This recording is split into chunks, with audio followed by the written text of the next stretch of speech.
This isn't going to be another video about how the X100VI reminded me what's truly important in photography. I think we've been there and done that at this point. But with a staggering level of irony, I do have to admit something publicly. The most hyped up camera in the whole world right now is causing me to forget all about gear. And yeah, it's the X100VI, but not for the reasons that you probably think.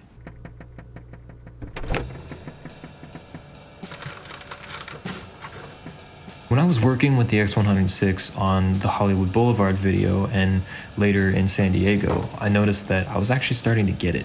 I was starting to finally understand why people pine after this little camera, but even so, that understanding hasn't really changed my perspective on it.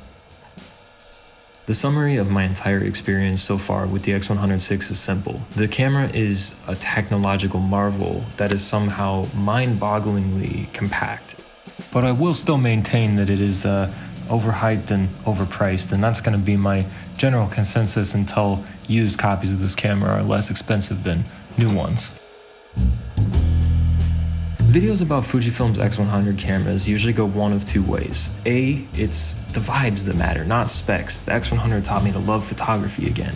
Or B, this camera's amazing because it's small and I can take it everywhere. Let me propose a third route. A dead horse that's been beaten maybe a tiny bit less. And God, that saying is so dark if you think about it. Here's option C.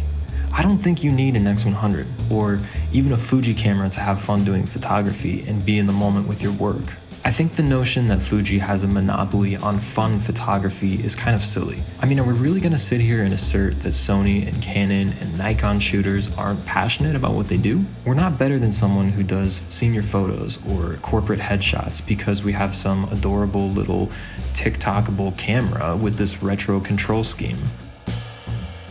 I think the photography community needs to hear this message.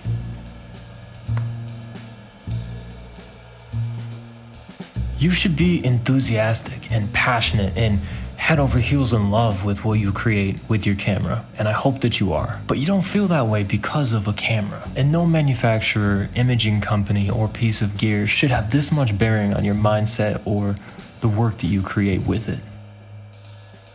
It's a tool for a job. Different strokes. It's all subjective and based on who needs what to accomplish their goals.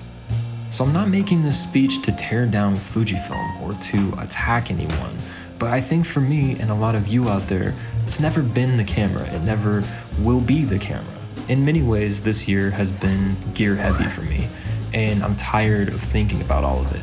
I feel that every moment I spend thinking about cameras or lenses detracts from the work that I do with them. I've been making a conscious effort to have more introspective or constructive discussions about gear and focus largely on actually using it in the real world. I don't want to say gear content or reviews are bad.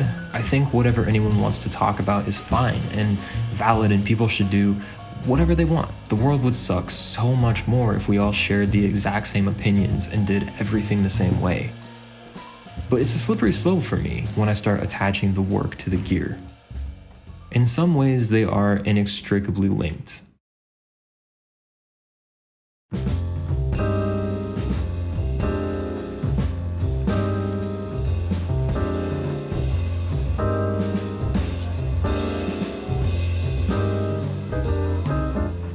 Some cameras or lenses are better at certain things, produce different effects or results.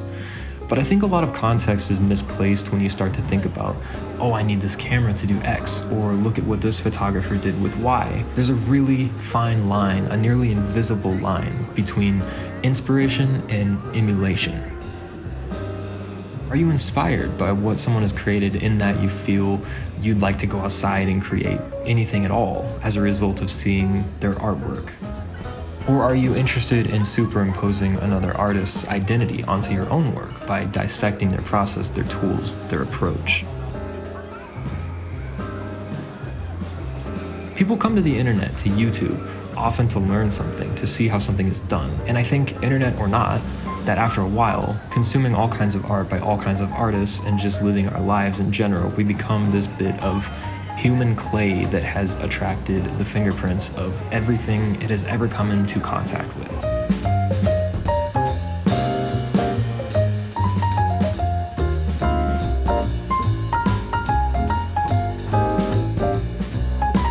And that's not a bad thing. It's just a fact about how our brains work, about inspiration. So conversations about why we shoot and why we look for the types of compositions we're compelled to capture have become much more interesting to me than what tools they were done with.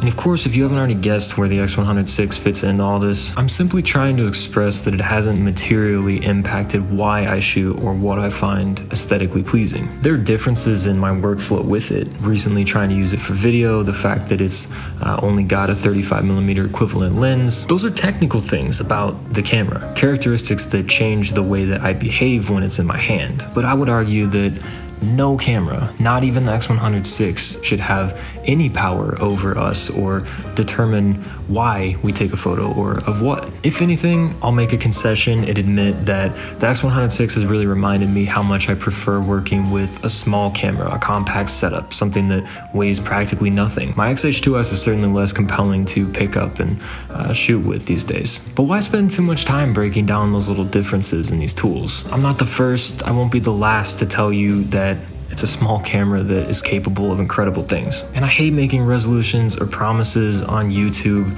about my content or how I want to go about it differently, because I don't want to take the chance of pigeonholing myself into only being able to approach certain topics in certain ways should I ever change my mind or start to think differently. But this is just where my head has been at lately. At least for the foreseeable future, I don't know that I have a whole lot more to say about cameras. And at the very least, I'd like to focus a little more on simply making things with them.